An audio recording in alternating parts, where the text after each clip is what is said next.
Hello everyone.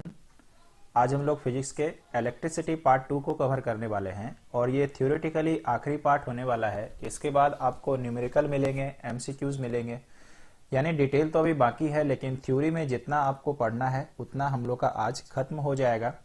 और आज सबसे अच्छी बात है कि कुछ थ्योरी जो बचा हुआ है वो आपको कराया जाएगा। इसके बाद 30 एमसीक्यूज हैं जिसको कवर करेंगे जितना हमने पढ़ा हुआ है।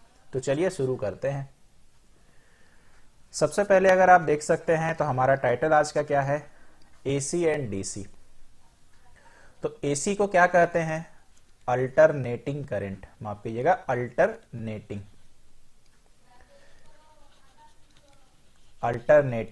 करंट।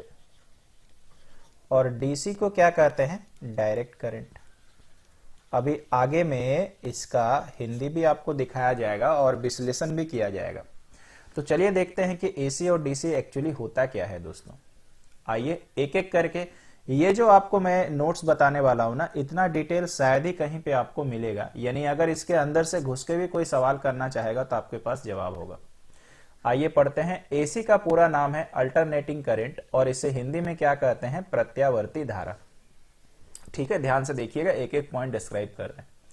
जब धारा की दिशा तथा परिमाण, आप जब भी परिमाण बोलते हो ना, परिमाण मतलब एक न्यूमेरिकल वैल्यू होता है, हमेशा याद रखिएगा।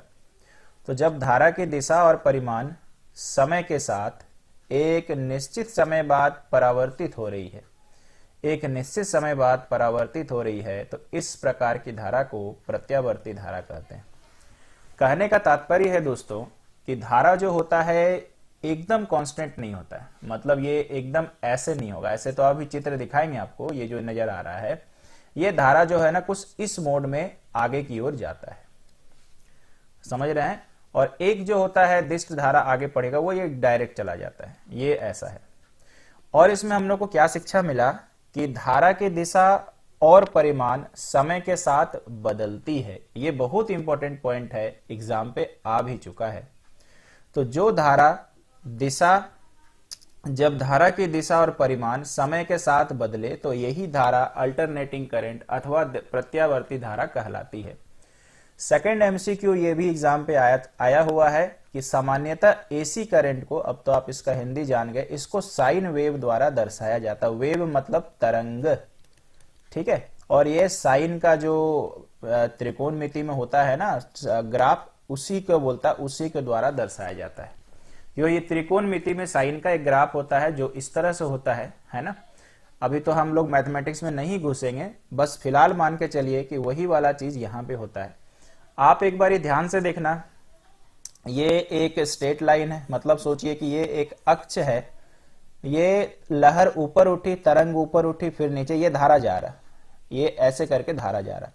आपने इस फोटो में एक चीज गौर किया दोस्तों, क्या है, आपने गौर किया ये वाला जितना ऊपर गया ये भी उतना ऊपर गया, ये जितना नीचे गया ये भी जितना। आप वेब में भी ऐसे ही पढ़िएगा। तो अगर आप देख रहे हैं तो निश्चित समय के बाद देखो ये वाला सेम हो जा रहा, ये वाला गैप भी आप देख सकते, निश्चित समय के बाद ये भी सेम हो रहा, ये भी सेम हो रहा, ये भी सेम हो रहा, ऐसे करके धारा जाता है। तो आप फोटो में भी देख पा रहे हो कैसे जाता है। और ये जो बोलता है ना धारा की दिशा, तो देखो दिशा सही में है भाई, ऐसे करके धारा जा रहा है। और परिमाण मतलब जो इसका न्यूमेरिकल वैल्यू सबसे हाईएस्ट में आया होगा ये होगा, सबसे लोएस्ट में आया होगा ये होगा। क्लियर है। अब आगे वाला पॉइंट देखते हैं। जब करंट एक धनात्मक तथा ऋणात्मक चक्र पूरा कर लेती है तो उसे एक चक्र कहते हैं। ध्यान से देखिएगा कि ये धनात्मक और ऋणात्मक क्या है। आगे थोड़ा पढ़ते हैं। इसमें हम देख सकते हैं कि धारा का मान लगातार परिवर्तित हो रहा है। ऑब्वियस बात है, एक बार ऊपर एक बार नीचे, एक बार ऊपर एक बार नीचे। धारा की दिशा भी एक निश्चित समय के बाद धनात्मक से ऋणात्मक अथवा परिवर्तित हो रही है। मुझे बताइए, अगर मैंने इसको अक्ष माना है और अगर मैंने इसमें वाई अक्ष बना दिया, तो आप मुझे बताओ क्या होता है मैथमेटिक्स में, ऊपर प्लस नीचे माइनस। तो देखिए एक बार ऊपर जा रहा प्लस, एक बार नीचे आ रहा माइनस, फिर ऊपर प्लस नीचे माइनस, फिर ऊपर प्लस नीचे माइनस। ऐसे देखिए छोटा सा लिखा भी हुआ है और काफी सारा वर्ड यहाँ पे है एम्पलीट्यूड, तो खैर वो हम आपको बताएंगे, इसलिए मैंने उसको रीड आउट नहीं किया हुआ, ठीक है। तो आशा करते हैं ये भी आपको समझ में आ गया होगा। निश्चित समय के बाद धनात्मक से ऋणात्मक होता है। देखो प्लस से माइनस हुआ, फिर प्लस से माइनस हुआ, फिर प्लस से माइनस हुआ, ऐसे करके धारा चलते रहता है। चलिए इसके बाद यदि हम लोग जाते हैं तो ये पॉइंट जरूर याद रखिएगा, एक चक्र क्या होता है। तो जब एक धनात्मक तथा एक ऋणात्मक, यानी यहां से यहां गया एक प्लस हो गया, फिर यहां से यहां गया एक माइनस, यानी थोड़ा सा हम इसको साफ करके बताते, देखिए यहां से यहां गया और यहां से यहां, ये एक चक्र हो गया। समझिएगा ध्यान से, ये एक चक्र हो गया। ठीक है भाई। तीसरा नंबर पॉइंट, चक्र में धनात्मक तथा ऋणात्मक मान के अधिकतम मान को एम्पलीट्यूड कहते हैं। तो ध्यान देना दोस्तों कि अधिकतम मान पॉजिटिव में कौन सा होगा, जस्ट ये वाला, और नेगेटिव में कौन होगा, जस्ट ये वाला। अधिकतम यही होगा ना। ठीक है, तो इसका मतलब ये हो गया कि उसका जो अधिकतम मान होता है या न्यूनतम मान होता है उसी को एम्पलीट्यूड कहा जाता है, और एम्पलीट्यूड को हिंदी में आवृत्ति भी कह सकते हैं। ठीक है, आशा करते हैं समझ में आ गया होगा। ठीक है, माफ कीजिएगा यार, फ्रीक्वेंसी को आवृत्ति बोला जाएगा, एम्पलीट्यूड का मुझे हिंदी फिलहाल नहीं याद आ रहा। चलिए आगे बढ़ते हैं। एक सेकंड में धारा कितने चक्र पूरा करती है उससे फ्रीक्वेंसी कहते हैं। बहुत अच्छे और बहुत डिटेल में आपको बताया जा रहा। एक सेकंड में धारा, मान लो एक सेकंड में एक चक्र पूरा किया, फिर एक चक्र पूरा किया, तो जितना चक्र पूरा करेगा वही फ्रीक्वेंसी हो गया। चलेगा, धीरे धीरे करके देखते जाइए, सब इंटर रिलेटेड है। एक चक्र पूरा करने में एसी धारा को जितना समय लगता है उसे टाइम पीरियड कहते हैं। ठीक है, टाइम पीरियड, जब आप आवर्त काल वगैरह पढ़िएगा वही चीज है, दोलन गति वाला, तो ये हिंदी में आवर्त काल कहलाता है। एक चक्र यानी यहां से यहां आ गया, पूरा करने में इसको कुछ तो टाइम लगा होगा भाई, तो जितना टाइम लगा वो आवर्त काल कहलाता है। अभी तक एक बार रिवीजन करें तो जो चक्र हो गया, एक चक्र क्या होता है, धनात्मक और ऋणात्मक जब चक्र पूरा करेगा तो उसे एक चक्र कहते हैं। फिर से धनात्मक में जो हाईएस्ट वाला होगा या ऋणात्मक जो हाईएस्ट वाला होगा उसे एम्पलीट्यूड कहेंगे। तीसरा पॉइंट हुआ कि एक सेकंड में जितना चक्र पूरा होगा उसे फ्रीक्वेंसी यानी आवृत्ति कहेंगे। चौथा पॉइंट हुआ भाई कि एक चक्र पूरा करने में जितना टाइम लगेगा उसे टाइम पीरियड कहेंगे। ऐसे 2-3 बार बोलिएगा तो आपको पक्का याद हो जाएगा। ठीक है, नेक्स्ट नंबर पॉइंट, ट्रांसफार्मर की सहायता से इनके वोल्टेज को कम या अधिक किया जा सकता है और इस धारा को अधिक दूरी तक आसानी से भेज सकते हैं। Very important and super important point, हमारे एग्जाम के लिए भी और अपने लिए भी। और आप सबको पता होगा, पढ़ रहे हैं स्कूल टाइम से, कि हमारे घर में कौन सी धारा आती है, तो एसी करंट। थोड़ा सा और ज्ञान लेना बनता है ताकि हम लोग समझ सके, और फिर हम नेक्स्ट स्लाइड में जाएंगे। अभी आप जिस भी क्षेत्र में रह रहे होंगे, चाहे ये वीडियो मेरे यहाँ के बच्चे देखें या किसी भी स्टेट के बच्चे देखें, आपके घर तक जो बिजली आ रही है कहीं ना कहीं से तो आ ही रही होगी, तो एक लंबा डिस्टेंस करके आ रहा, ट्रेवल करके आ रहा है, इसलिए जितने भी करंट आपके घर पे पहुंच रहे सब एसी है। यानी हमने एसी के बारे में एक और जांच पड़ताल करके पॉइंट निकाला कि ये लंबी दूरी को कवर करती है भाई, लंबी दूरी को कवर करती है। बात समझ में आया? प्लस एक इसमें खास बात और है जिसका फायदा भी है जिसका नुकसान भी है। ट्रांसफॉर्मर आप समझते हैं, ट्रांसफॉर्मर क्या करता है, जो डीसी को एसी में कन्वर्ट करता है, और ट्रांसफॉर्मर की सहायता से ही हमारे घर में लाइन आ रहा है ना। ट्रांसफॉर्मर की सहायता से ये एसी का जो वोल्टेज होता है, वोल्टेज समझते हैं ना, जनरली हम लोग 220, ठीक है, वोल्टेज 220, 180 ऐसे करके बोलते हैं। तो सबसे अच्छी बात क्या है कि एसी के करंट को कम या ज्यादा कर सकते हैं, ये अच्छी बात है। लेकिन हम इसका नेगेटिव पॉइंट बताते हैं जो बच्चों को हम काफी सालों से पढ़ा रहे हैं। आप ऐसा सोचो, मान के चलिए हम अपने क्षेत्र का एग्जांपल लेते हैं, और मान लीजिए मेरे क्षेत्र का नाम ए है और एक डीवीसी से यहां पर करंट आ रहा है। आपको पता है करंट भेजने वाला कोई तो होगा आपका दोस्त। अब वो दोस्त नहीं, सपोज करिए एक आदमी है और ये वाला से कहीं से आ रहा होगा। अगर आपको पता है तो आपके घर पे करंट का वोल्टेज कितना भेजना भाई, 220। ठीक, अब जो पैसा आपसे लिया जाता है, जो यूनिट चार्ज होता है, वो तो 220 वोल्ट के हिसाब से होता है भाई, है ना। अब जो ट्रांसफार्मर की सहायता से ज्यादा या कम कर रहा, अब क्या किया, इसको वो कम कर दिया, यानी 120 वोल्ट कर दिया, 40 वोल्ट बचा लिया। ठीक है, आपसे पैसा तो यह 220 वोल्ट का ही ले रहा, अब वो क्या करेगा, इसी तरह से अगर 1000 घर में ऐसा कर दे तो 40 गुना 1000, तो बताइए 40,000 वोल्ट का उसको फायदा हुआ कि नहीं, और ये हो सकता वो कहीं और सप्लाई कर दे। तो इस तरह से बिजली विभाग वाले कई बार फायदा उठाते हैं। अब तो सोचिए कि स्थिति काफी सुधर गई है, वरना आपका जन्म अगर काफी पहले हुआ होगा, काफी पहले तो नहीं, बोलने का अर्थ यह है कि एक वक्त ऐसा भी हम लोग देखे हैं कि जैसे ही शाम होता था, हमारे उस समय तो एलईडी वगैरह नहीं चलते थे, वोल्टेज हमेशा लो ही रहता था। जैसे शाम हो गया, 6 बज गया, और हम लोग को रीजन क्या बताया जाता था कि लोड बढ़ गया। एक तरह से देखा जाए तो उस वक्त सही भी था, लेकिन एक तरह से देखा जाए तो क्या पता यही कर रहे हों लोग, बिजली विभाग वाले। ठीक है, तो आप में से कई लोग देखे होंगे कि एक वक्त आप गुजारे होंगे कि शाम हुआ कि उस समय एलईडी वगैरह होता नहीं था, आपका वोल्टेज कम, पंखा घूम रहा है, जैसे होता है ना धीरे धीरे हाथ वाला पंखा, वैसे घूम रहा है, तो वोल्टेज तो भैया चाहिए, है ना। तो आशा करते हैं दोस्तों एसी के बारे में आपको समझ में आ गया होगा। घर पे एसी आता ही है, आप समझ ही चुके हो। ठीक है, आगे चलते हैं, अगले सवाल को देखते हैं। सवाल क्या, अगले स्लाइड को देखते हैं। नेक्स्ट वन, डीसी करंट क्या है। डीसी का पूरा नाम होता है डायरेक्ट करंट। ठीक है, डीसी का पूरा नाम क्या होता है, डायरेक्ट करंट, और इसे हम लोग हिंदी में क्या कहते हैं, दिष्ट धारा। आइए पढ़ते हैं। जब धारा का मान और दिशा समय के साथ परिवर्तित ना हो, अर्थात धारा का परिमाण यानी न्यूमेरिकल वैल्यू और दिशा समय के साथ स्थिर बना रहे, तो यह डीसी होता है। मतलब जितना गुण एसी में पाया जाता है उसका विपरीत गुण डीसी में पाया जाता है। उसमें आपने क्या पढ़ा था, धारा का मान और दिशा समय के साथ बदलता था। यहां पर क्या हो गया, बदलता नहीं है, कांस्टेंट रहता है। क्लियर है भाई। ठीक है, एक तो ये पता चला। पहले ये ग्राफ को देख लो, ये देखिए टाइम है, ये देखिए करंट, एकदम स्ट्रेट जा रहा, कहीं पे भी फ्लक्चुएट नहीं कर रहा। यानी एसी में जैसे कह रहे थे कि वोल्टेज कम या ज्यादा, तो वोल्टेज फ्लक्चुएशन उसे बोल दीजिए। डीसी में ऐसा कभी भी नहीं हो सकता है। ठीक है, एक तो बात ये हो गई। थोड़ी सी और हम लोग यहां पे करते हैं। जैसे आपने एसी में क्या पढ़ा था कि लंबी दूरी को तय करती है, डीसी में क्या होता है, हमेशा छोटी दूरी। जब एग्जाम्पल सोचिएगा तो बोलेंगे सर बिल्कुल सही बता रहे हो। क्लियर हो गया। इसके बाद आपने क्या पढ़ा था एसी में, सोचो। ठीक है, उसमें वोल्टेज को कम या ज्यादा कर सकते हैं, लेकिन भैया डीसी में बिल्कुल नहीं कर सकते, यानी वोल्टेज फ्लक्चुएशन बिल्कुल नहीं होता है। आशा करते हैं दोस्तों समझ में आया होगा।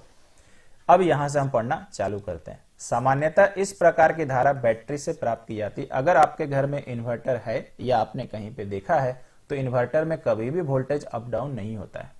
कुछ रेयर केस में अगर टेक्निकल फॉल्ट आ गया तब कभी अप डाउन हो सकता है, या किसी ने इन्वर्टर से अपने घर में मिक्सर ग्राइंडर चला दिया, या वोल्टेज टानने वाला कुछ ऐसा डिवाइस चला दिया जहां पर हो सकता है। अदरवाइज ये कांस्टेंट सप्लाई करता है, यानी दिष्ट धारा जाता है। क्लियर है। और कहां होगा सर, ऑब्वियसली हम लोग लैपटॉप में पढ़ रहे हैं, आप अपने मोबाइल में पढ़ रहे हो, सब पे डायरेक्ट करंट है। आशा करते हैं दोस्तों समझ में आ रहा होगा। ठीक है, ये देखो आपका ग्राफ हो गया, ये दिया हुआ है। रेक्टिफायर का प्रयोग करके, बहुत ही इंपॉर्टेंट पॉइंट एग्जाम में कई बार आ चुका है, रेक्टिफायर का प्रयोग करके एसी करंट को डीसी करंट में बदला जाता है। कई उद्योग है ना, बिजनेस जो है ना, वहां पर इसका प्रयोग किया जाता है। तो इसको जरूर से याद रखना कि एक डिवाइस का नाम है रेक्टिफायर, और रेक्टिफायर का प्रयोग करके एसी करंट को डीसी में बदल सकते हैं। तो यहां पर आपके लिए क्वेश्चन छोड़ के जाते हैं, क्या उल्टा भी संभव है सर, डीसी को एसी में बदलना, और अगर ऐसा होता है तो ये किसके द्वारा होता है। थोड़ा सोचिएगा जरूर, और कमेंट करने का मन हो तो करिएगा। इस धारा को अधिक दूरी तक एक स्थान से दूसरे स्थान तक आसानी से नहीं भेज सकते। मैंने तो ऐसे बोला ही है कि भेज ही नहीं सकते, लेकिन अगर भेजना हो तो मैंने क्वेश्चन कर ही दिया है कि डीसी से एसी कैसे बनाए। सोचिएगा, इलेक्ट्रॉनिक उपकरणों में डीसी करंट उपयोग किया जाता है। जितने भी हैं, मोबाइल हो गए, आयरन हो गए, ऐसे तो अल्टरनेटिंग जा रहा उसमें, हमारा लैपटॉप सबसे बेस्ट एग्जांपल है। तो इन सब उपकरणों में डीसी करंट आता है। ठीक है, जैसे ट्रेन जा रही है, डीसी करंट है। क्लियर है। अब आप सोचो कि वोल्टेज फ्लक्चुएट अगर हो जाएगा तो दिक्कत वाली बात है ना। तो जहां जहां सोचिए एक बहुत ही सिस्टमैटिक वे में चीज प्रयोग होता है, जैसे लैपटॉप हमारा, अब मान लो लैपटॉप के अंदर वोल्टेज कम ज्यादा हो रहा, तो डिवाइस ही खराब हो जाएगा। ठीक है। तो कुछ कुछ चीज के स्पेसिफिक रीजन भी होते हैं। चलिए बढ़ते हैं आगे। अब हमारे पास इसका एक निचोड़ है, आइए ये निचोड़ को देखते हैं। और एक सवाल मैंने आपको पूछा था, उसका जवाब इसी स्लाइड में दिखेगा। एसी और डीसी में अंतर क्या होता है? सबसे पहला आपने बहुत प्यार से पढ़ा है कि एसी में धारा की दिशा और परिमाण परिवर्तित होता है समय के साथ, और इस वाले में भैया समान बना रहता नहीं। दोनों का ग्राफ मैंने बताया। अगर आपको पूछता है कि एसी में कौन सा ग्राफ होता है तो साइन वेव, ठीक है, ये पक्का याद रखिएगा। सेकंड नंबर पॉइंट क्या है? इसे अल्टरनेटर की सहायता से प्रोड्यूस किया जाता है। अल्टरनेटिव मतलब बदलने वाला, ठीक है ना, अल्टरनेटर मतलब बदलने वाला, ठीक है। इसकी सहायता से प्रोड्यूस किया मतलब बनाया जा सकता है, आप इस तरह से कह सकते हो। सेकंड, इसका सेकंड डिफरेंस देखते हैं। इसको कम्युलेटर की सहायता से उत्पन्न किया जा सकता है। एक तरह से कम्युलेटर का एग्जांपल क्या हुआ मालूम है? जनरेटर, आपने देखा ही होगा। और जनरेटर का मतलब डीसी करंट ही सप्लाई होता है, और इसको हम लोग हिंदी में कहते हैं जनित्र, ठीक है। तीसरा पॉइंट, इसका उपयोग घरेलू, कारखानों इत्यादि में किया जाता है, अर्थात मीटर से आने वाली एसी धारा। ये आपने पढ़ा ही है, और ये तो मैंने आपको बताया इलेक्ट्रॉनिक उपकरण क्या है। इसे अधिक दूरी तक भेज सकते हैं, जबकि इसका अपोजिट ये है, नहीं भेज सकते। डीसी को एसी में परिवर्तित करने के लिए ध्यान दीजिए, ये है इन्वर्टर का प्रयोग करते हैं। जैसे आपका इन्वर्टर है ना, इन्वर्टर से सप्लाई हमारा हो रहा है ना, तो इन्वर्टर ही एक ऐसी युक्ति है जहां पर डीसी को एसी में बदला जा सकता है। क्लियर है दोस्तों? और यहाँ पे तो मैंने आपको बताया एसी से डीसी में बदलने के लिए क्या होता है, रेक्टिफायर का उपयोग करते हैं। Last one very very important, याद रखिएगा, एग्जाम पे आ चुका है, वो ये वाला पूछा हुआ था। फ्रीक्वेंसी 50 हर्ट्ज से 60 हर्ट्ज हो सकती है। ऐसे यहाँ या लिखा, आपसे याद करिएगा, रेंज याद करिएगा, ज्यादा बेटर होगा। फ्रीक्वेंसी यानी आवृत्ति, और याद करिएगा डीसी की आवृत्ति 0 होती है। कोई आपसे पूछता सर कारण क्या है? कारण ये ऊपर वाला है, इसमें दिशा और परिमाण हमेशा बदलते रहता है, इसलिए ये वेरी करता है। इसमें कांस्टेंट रहता है, इसीलिए ये 0 होता है। तो आपको मैंने एसी और डीसी पूरा बता दिया। आपको मैंने पीडीएफ भी भेजा है एमसीक्यू सीरीज का, देखिएगा। रिलेटेड टू दिस काफी सवाल मिलेंगे, कोशिश करिएगा सॉल्व करने का। इसके बाद आ जाते हैं हम लोग आगे, और आगे हमें विद्युत फ्यूज पढ़ना है कुछ। इसके लिए और देखो, इसके बाद विद्युत फ्यूज दिखेगा। देखिए कुछ पॉइंट्स आपको दिखाते हैं। प्रत्यावर्ती वोल्टेज और प्रत्यावर्ती धारा दोनों अलग अलग है, लगता तो एक ही है लेकिन फिर भी अलग अलग है। हम लोगों ने क्या पढ़ा? प्रत्यावर्ती वोल्टेज क्या होता है और प्रत्यावर्ती धारा क्या होता है। जब चुंबकीय क्षेत्र में किसी कुंडली को घुमाया जाता है, मान लीजिए चुंबकीय क्षेत्र ये है और ऐसे करके घूम रहा है, ऐसा करके बहुत जोर से घुमाया जाता है, तो उसके सिरों पर प्रत्यावर्ती विद्युत वाहक बल उत्पन्न होता है। और इस विद्युत वाहक बल को किसी परिपथ में लगाया जाए तो जो धारा बहेगी वो प्रत्यावर्ती धारा है। मतलब आपने प्रत्यावर्ती धारा का यहाँ सटीक डेफिनेशन पढ़ा भाई। फिर से देखिए आसान भाषा में कैसे याद कराते हैं, बताते हैं इजी लैंग्वेज में कैसे। एक चुंबकीय क्षेत्र है, मान लीजिए ये चुंबक है और एक मशीन को जोर से घुमाया जाता है। एक तरह से कॉइल, आप पंखा समझ सकते हो भाई, इसका पंखा बेस्ट एग्जांपल है। उसके सिरों पर विद्युत वाहक बल उत्पन्न होता है, मतलब अट्रैक्शन फोर्स उत्पन्न होता है। और इस विद्युत वाहक बल को किसी परिपथ में लगाया जाए तो जो धारा बहेगी, यानी जो पंखा में है, वो आपका प्रत्यावर्ती है। आशा करते हैं दोस्तों समझ में आया होगा। अभी भाई प्रत्यावर्ती विद्युत वाहक बल क्या है देखते हैं। ऐसा विद्युत वाहक बल जो समय के साथ परिमाण और दिशा दोनों बदलता है तथा निश्चित समय के बाद पुनः उसी परिमाण में उसी दिशा में आरंभ हो जाता है, प्रत्यावर्ती विद्युत वाहक बल कहलाता है। जैसा कि हमने साइन वेव का आपका ग्राफ देखा, सेम यही काम हो रहा था। इस प्रकार ऐसी धारा जो समय के साथ परिमाण और दिशा दोनों बदलती है और फिर वही काम वापस से शुरू करती है, प्रत्यावर्ती धारा कहते हैं। ठीक है दोस्तों, आशा करते हैं समझ में आ गया होगा। और प्रत्यावर्ती धारा में जो वोल्टेज होता है वही प्रत्यावर्ती वोल्टेज है, कोई ज्यादा दिक्कत है नहीं। अब प्रत्यावर्ती धारा में कुछ आपका शब्द है, ऐसे मैंने पहले पढ़ाया, लेकिन यहाँ कुछ कुछ चीजें हैं जो आपको याद रखने हैं। आइए देखते हैं। सबसे पहले हम लोग करते हैं आयाम। अब देखो मुझे याद आ गया भाई कि एम्पलीट्यूड को ना आयाम बोला जाता है, तो वहां मेरे दिमाग से एक्चुअली हट गया था।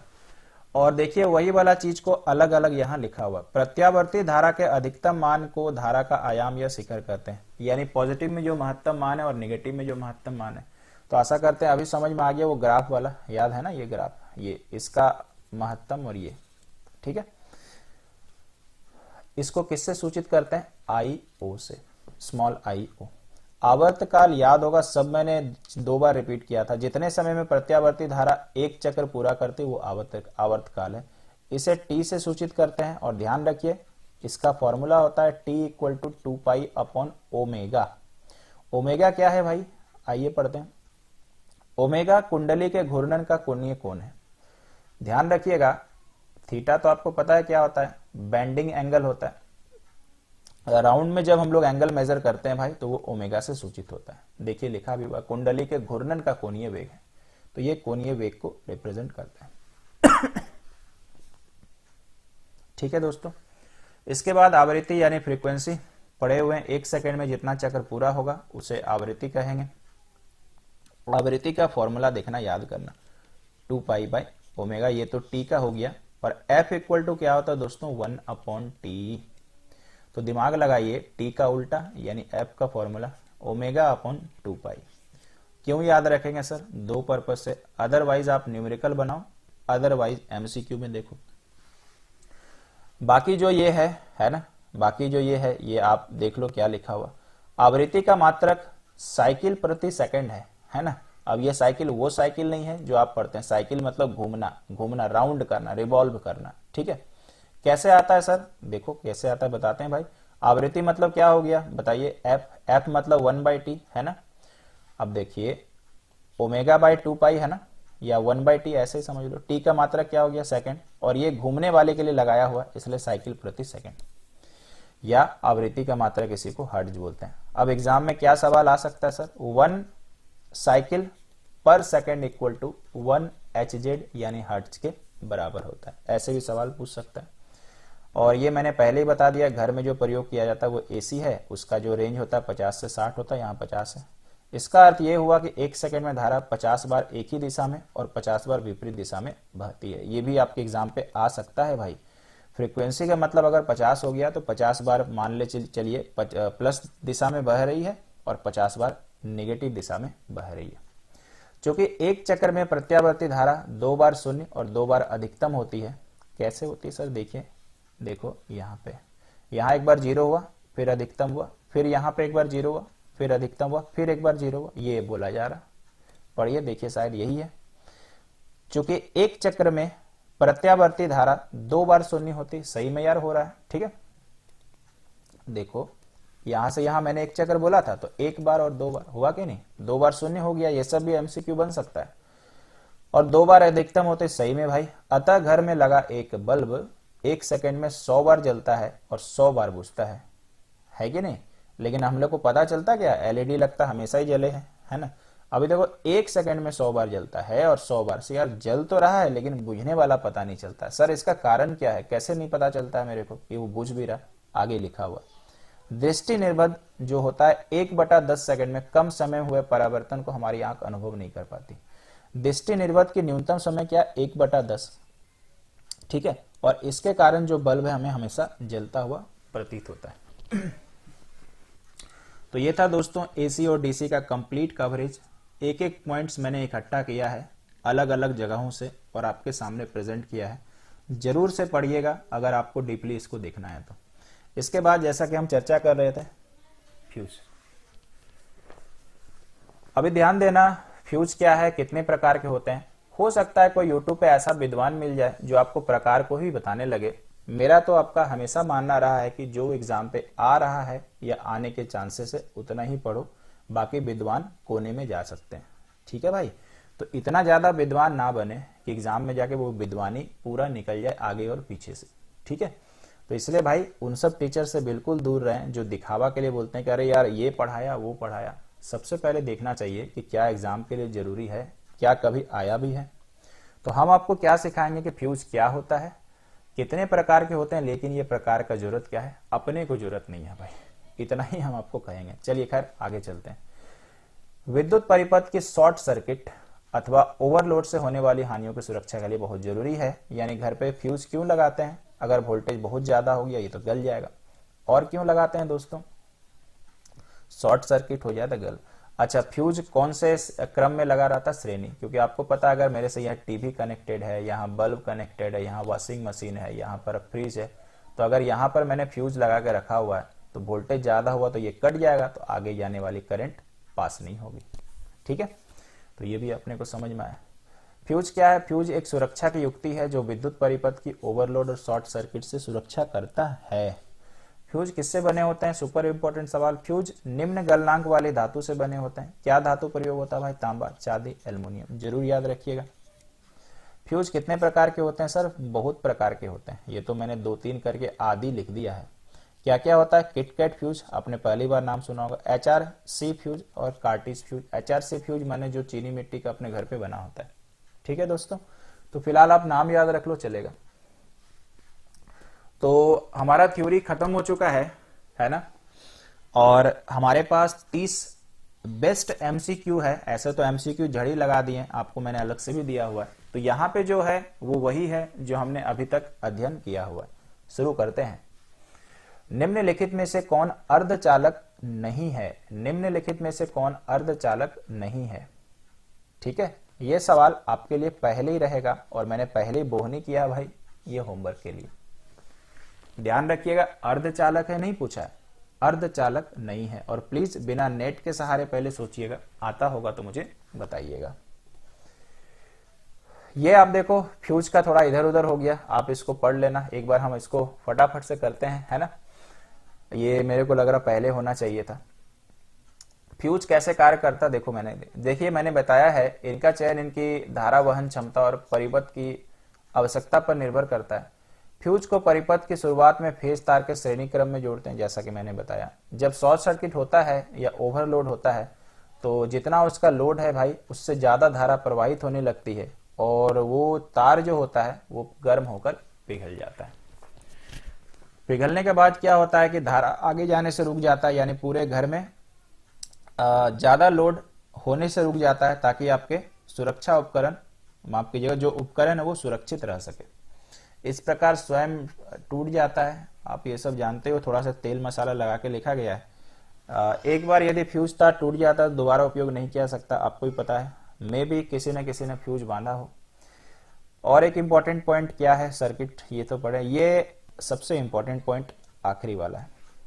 फ्यूज तार अपने से उच्च प्रतिरोध और कम पिघलने के कारण, तो यानी फ्यूज तार का प्रतिरोध क्या होता है दोस्तों? उच्च होता है। ठीक है, यानी ज्यादा होता है और कम पिघलने के कारण इसके क्या से बना होता है फ्यूज तार? एसन यानी टीन। और ये तो पक्का याद रखिएगा, एग्जाम में कुछ इस तरह से आपको याद रखना है। टीन और लेड का फ्यूज तार बना होता है। तो चलिए दोस्तों, अपने एमसीक्यू को कंटिन्यू करते हैं। वोल्ट एम्पियर क्या प्रदर्शित करता है? वोल्ट एम्पियर क्या प्रदर्शित करता है? वोल्ट मुझे बताइए। विभव अगर आपको याद आता है, एम्पियर मतलब बट्टा, क्या याद आता है? V/I किसका फॉर्मूला है? याद करते हैं ना दोस्त, V = IR, याद है ओम का नियम। तो मुझे बताइए, अगर मैंने R ही निकाला तो V/I हुआ कि नहीं? R का प्रति मात्रक ओम होता है और मैंने सब बेसिक पढ़ाया हुआ है। V मतलब वोल्ट, I मतलब एम्पियर, यानी वोल्ट बटा एम्पियर यानी ओम। तो कभी कभी ना बुद्धि लगा लीजिएगा। बाकी ऑप्शन को क्यों जाने दे सर, हाथ से एकदम नहीं जाने देंगे। एम्पियर किसका मात्रक है? धारा का। वोल्ट किसका मात्रक है? या तो बोलिएगा विभव या तो बोलिएगा विभवांतर। और वाट किसका मात्रक होता है दोस्तों? शक्ति का मात्रक वाट होता है। चलेगा। क्वेश्चन नंबर 3, विद्युत प्रतिरोध का मात्रक क्या है? तो प्रतिरोध का मात्रक मैंने बताया ओम। दूसरा आपने मात्रक क्या पढ़ा? वोल्ट एम्पियर, यानी वोल्ट पर एम्पियर। वाट मैंने बता दिया है, वोल्ट मैंने बता दिया है, एम्पियर मैंने बता दिया है। तो कुछ भी नहीं छूट रहा है, आशा करते हैं समझ में आ रहा होगा। विद्युत धारा का मात्रक, भैया ये सब सवाल है क्या, लेकिन एग्जाम में बार बार आता ही है। तो एम्पियर होता है। क्लियर है? ओम आपको पता चल गया प्रतिरोध, वोल्ट यानी विभव, ये आपका वाट यानी शक्ति। अगला सवाल छोटा सा न्यूमेरिकल बच्चा वाला। 1 ओम, 1, 2, 3 ओम के 3 प्रतिरोध को श्रेणी क्रम में जोड़ने पर समतुल्य क्या होगा मेरे भाई? तो फॉर्मूला हमने कल ही शायद पढ़ा था, R = R1 + R2 + R3, 1 + 2 + 3 यानी 6 ओम, ये अपना आंसर। इसी में लगे हाँ तो ये भी सीख लेते हैं। अगर समांतर पूछता तो क्या होता सर, तो 1/r इक्वल टू होता 1/1, 1/2, 1/3। ऐसे घबराइए नहीं, अलग से न्यूमेरिकल भी पढ़ाई होगा। तो 6 हो जाता, यहाँ 6 आता, यहाँ 3 आता 2, और ये 1/r होता। तो 1/r बराबर 6 3 9 11/6। r का मान निकालना, उल्टा कर देते 6/11 ओम। ठीक है ना। अभी तक तो बहुत बच्चा वाला ही सवाल चल रहा है, और ये स्लाइड में सब ऐसे ही है। विभवांतर का ऐसा ही मात्रक क्या है भाई, क्या बोला जाए इसमें, वोल्ट ही है, और क्या बोलेंगे, है ना, बाकी तो हो भी नहीं सकता है। जूल किसका मात्रक होता है, कार्य का मात्रक होता है। विभव का मात्रक क्या है, एक ही सवाल बार बार घूम के आ रहा है। विभव का मात्रक वोल्ट है, विभवांतर का मात्रक वोल्ट है। एम्पियर या एम्पीयर लिख दिया, एम्पियर कर लीजिएगा, बाकी तो आप लोग चालाक हो ही। ठीक है, तो खैर चलिए, इसमें और कुछ बताने लायक नहीं है। 100 वाट 220 वोल्ट के विद्युत बल्ब के तंतु का प्रतिरोध क्या होगा मेरे भाई। ठीक है, तो सबसे पहले बताइए वाट का सिंबल क्या होता है, पी लिख दिए। ये क्या होता है भाई, 220। मेरे को क्या निकालना है, आर बराबर कितना। ठीक है, आपको अगर याद आता है तो P का फॉर्मूला V इंटू आई। मैंने फिर ये देखा कि यार यहां से जुगाड़ लग नहीं रहा, तो क्या बोलते हो, V बराबर आई आर होता है कि नहीं। अपने सवाल में आई नहीं पता है तो क्या आई का मान यहां से निकाल लें। ऐसे आप बच्चे को याद आता है तो पहले क्लास में मैंने 2-3 फॉर्मूला बताया था, और इसीलिए अब सिखाया था डेराइवेशन, क्योंकि एक फॉर्मूला मैं अपनी बात करूं मेरे को यही याद है, बाकी डायरेक्ट नहीं याद रहता, तो मेरे को डेराइवेशन आता है। आप भी मेरे साथ सीखिए, ज्यादा अच्छा रहेगा। तो भी को भी लिखते हैं, आई का फॉर्मूला V/R। अब देखिए ये फॉर्मूला अगर किसी को डायरेक्ट याद है तो डायरेक्ट भी बैठा सकता है। P का मान 100, प्यार से बैठाइएगा, हल्ला मत करिएगा। V बराबर 220 गुना 220, और बट्टा में कितना हो जाएगा दोस्तों, R। तो 0 कटा 0 कटा 0 कटा 0, 22 का स्क्वायर अगर मैथ अच्छा होगा तो 484 होता है ये आंसर। तो हम फिर से सजेस्ट करेंगे, कोई भी आप मैथ पढ़ते हो जो फिजिक्स में न्यूमेरिकल होता है, अगर डेराइवेशन पॉसिबल है तो जरूर उसको डेराइवेशन पढ़िए। अगर एक फॉर्मूला से 2-3 फॉर्मूला बनता है तो मेरे हिसाब से बनाने सीखना चाहिए, कंपैरिजन टू याद करना, ये ज्यादा अच्छा मेथड रहता है। चलिए तो आगे चलते हैं, ये समझ में आ गया है। सवाल नंबर 9 पे चलते हैं। टंगस्टन निम्नलिखित में से किस ताप पर पिघलता है, ये सेकंड होमवर्क आपके लिए। जब आपने थ्योरी पढ़ा होगा तो वहां कुछ अलग होगा, आपका यहाँ कुछ अलग है, मुझे बताइएगा कौन सा आंसर होगा। आपने थ्योरी में पॉइंट में पढ़ा था, यहाँ होल नंबर में। अकॉर्डिंग टू दैट मुझे कमेंट करिएगा अगर मन करे और अगर आपके पास समय रहता है तो। विद्युत शक्ति का मात्रक क्या है, ऑब्वियसली भाई वाट है, बाकी ऑप्शन हमारे से डिस्कस्ड है। प्रतिरोध का ऐसा ही मात्रक क्या है भाई, ऑब्वियसली ओम। यहां पे चलते चलते क्यों ना इसको भी पूछ लिया जाए। प्रतिरोधकता का मात्रक क्या है, रेजिस्टिविटी, पढ़ाया हुआ है अगर आपको याद होगा। इसका मात्रक होता है ओम मीटर। ओम मीटर, ये प्रतिरोधकता हो गया। डेफिनेशन क्या है सर, जाइएगा पहले पार्ट में देख लीजिएगा। नेक्स्ट वन, 12 वोल्ट विभवांतर के दो बिंदुओं के बीच 2 कूलम आवेश को ले जाने में कितना काम होता है। अगर बच्चे को फॉर्मूला याद है तो टेंशन नहीं। भी का वैल्यू कितना, 12 भी। कूलम मतलब ये क्यू का मान है भाई 2c। काम निकालने बोल रहा, तो अगर आपको पता है कि फॉर्मूला ये होता तो आपका भी काम निकलेगा। तो 12 गुना 2 यानी आंसर 24, और W का मात्रा 1 जूल। ठीक है, आगे बढ़ते हैं। उसके बाद कहता है कि सेल के विद्युत वाहक बल का मात्रक क्या है। सेल के विद्युत वाहक बल का मात्रक क्या है, ये तीसरा होमवर्क आपके लिए। देखो कुछ कुछ सवाल ना ऐसे होते हैं, काफी आसान होता है। इसका हम आपको एक हिंट भी देते हैं, अगर कभी नहीं पता चले तो ऑप्शन छांटना चालू करिएगा कि कौन किसका मात्रक है। हो सकता है छटाते छटाते असली आंसर बच जाए। तो यहाँ पे जानबूझ के छोड़ा गया, क्या इस शब्द का मतलब आपको आज पढ़ के पता चला, कुछ देर पहले समझाए थे। आगे बढ़ते हैं। एक एमीटर के स्केल पर 0 तथा 2 एम्पियर के बीच 20 विभाग है, इसका अल्पतांक क्या होगा। ठीक है, ये सवाल आप मुझे बताइएगा, चौथा होमवर्क है। कैसे बनेगा, कैसे, इसका आंसर ए नंबर है, लेकिन कैसे बनेगा अगर कोई बता देगा तो बहुत अच्छा रहेगा। ठीक है, थोड़ा ट्राई करिएगा। नेक्स्ट पे चलते हैं। आवेश का एसआई मात्रक क्या है भैया? कूलम्ब ही है। इसमें कौन सी बड़ी बात है? चार्ज का एसआई मात्रक कूलम्ब, सिंबल क्या होता है? सी। जब किसी चालक तार से विद्युत धारा प्रवाहित होती है तो गतिशील कण क्या होते हैं दोस्त? इलेक्ट्रॉन ही होते हैं। धारा प्रवाहित, धारा का मतलब इलेक्ट्रॉन, याद करिएगा। निम्नलिखित में से कौन विद्युत का सुचालक है? आप स्कूल लेवल से पढ़ रहे हैं, ग्रेफाइट, जो कि एक अधातु है। तो ग्रेफाइट जो होता है विद्युत का सुचालक होता है, और आप बचपन से पढ़ रहे हो कि पेंसिल में ग्रेफाइट लगा हुआ रहता है। ठीक है, आगे चलते हैं। विभवांतर का ऐसा ही मात्रक, अब यार इसमें आवाज धीरे कर लेते हैं। आगे, विद्युत बल्ब का तंतु किस धातु का बना होता है? टंगस्टन का। क्यों टंगस्टन ही लगाते हैं? इसका गलनांक उच्च होता है और इसका प्रतिरोध अधिक होता है। ठीक है भाई, कोई दिक्कत नहीं, आगे चलते हैं। 10 ओम और 20 ओम के दो प्रतिरोध को, चलो यार इस बार भी श्रेणी क्रम पूछा, समांतर देता तो कुछ बात बनता। 10 + 20 आंसर 30। श्रेणी क्रम में ही तो जोड़ा है ना, आगे बढ़े। अच्छा, अगला क्या पूछता है भाई? डी नंबर ऑप्शन कट गया है। किसी बल्ब से 220 वोल्ट पर यानी V का वैल्यू 220 एम्पियर यानी I का वैल्यू 2 एम्पियर। अच्छा, फिलामेंट का प्रतिरोध क्या होगा? बड़ा बच्चा वाला सवाल है भाई। R बराबर कितना? तो V बराबर बताइए क्या होता है? IR होता है। तो V का वैल्यू 220, I मतलब 2, R का मतलब कुछ नहीं, तो 2 से कटेगा 110, यानी चौथा नंबर जो ऑप्शन गायब था हम खुद ही लगाएंगे, आंसर 110। आगे चलते हैं। बैटरी से किस प्रकार की धारा प्राप्त होती है? ताजा ताजा आपने पढ़ा आज के क्लास में, डीसी। ठीक है, बैटरी से डीसी। एमीटर को विद्युत परिपथ में कैसे जोड़ा जाता है? पार्ट 1 में पढ़े हो, श्रेणी क्रम में। एमीटर को किसमें जोड़ते हैं? श्रेणी क्रम में। वोल्ट मीटर को किसमें जोड़ते हैं? समांतर क्रम में। हो सकता है अगला सवाल है, यस यही है, समांतर क्रम। तो वोल्ट मीटर को किसमें जोड़ते हैं? समांतर क्रम में। एमीटर को श्रेणी क्रम में, याद रखिएगा। विभवांतर मापने वाले यंत्र को क्या कहा जाता है? ऑब्वियस बात है भाई, वोल्ट मीटर, है ना, ऑब्वियस बात है, वोल्ट मीटर। और एमीटर में क्या होता है? याद करिए, विद्युत धारा मापी जाती है किससे? एमीटर से। याद है ना सबको, विद्युत धारा किससे मापी जाती है? एमीटर से।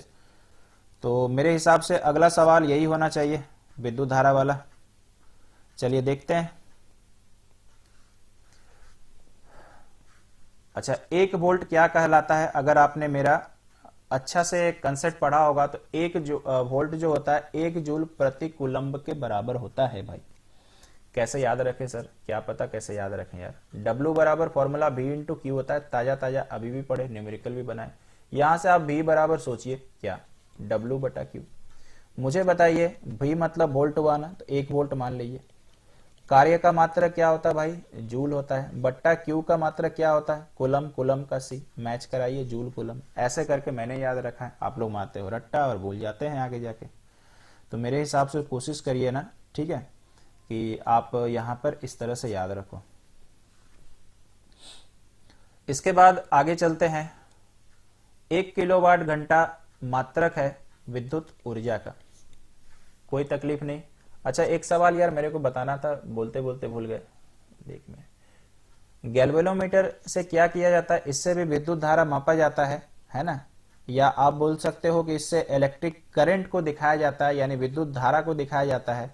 और अगर आपने देखा होगा तो छोटे छोटे मशीन लगे रहते हैं, उसमें कांटा रहता है। जैसे मोबाइल में अगर देखना है कि कितना करंट है तो गैल्वेनोमीटर से देखा जा सकता है। तो ये विद्युत धारा को इंडिकेट करने के लिए यूज होता है। नेक्स्ट वन, विद्युत हीटर की कुंडली में किसका प्रयोग किया जाता है? मैंने इसके बारे में डिस्कशन कर लिया है, नाइक्रोम, और ऑलरेडी बता चुके हैं, इसका भी आपका गलनांक उच्च होता है। विद्युत चुंबक किसके बनाए जाते हैं? याद रखिएगा, नरम लोहे के। इस्पात मत करिएगा, गलती हो जाएगा। नरम लोहे के विद्युत चुंबक बनाए जाते हैं। विद्युत धारा उत्पन्न करने की युक्ति को क्या कहते हैं? विद्युत धारा कौन उत्पन्न करता है? तो बताइए, आपके घर में करंट चला जाए, शादी विवाह हो, तो क्या लेके आते हैं? तो जनरेटर लेके आते हैं। गैल्वेनोमीटर मैंने बता दिया, एमीटर बता दिया, मोटर आपके घर में आपका पानी वाला। 1 HP किसके बराबर होता है? 1 घोड़ा का शक्ति किसके बराबर होता है? बचपन से आपको याद है, 746 वाट। HP कहाँ दिखता सर? मोटर के पंप में, जो पानी वाला होता है। जितना ज्यादा HP उतना ऊपर पानी खींचेगा।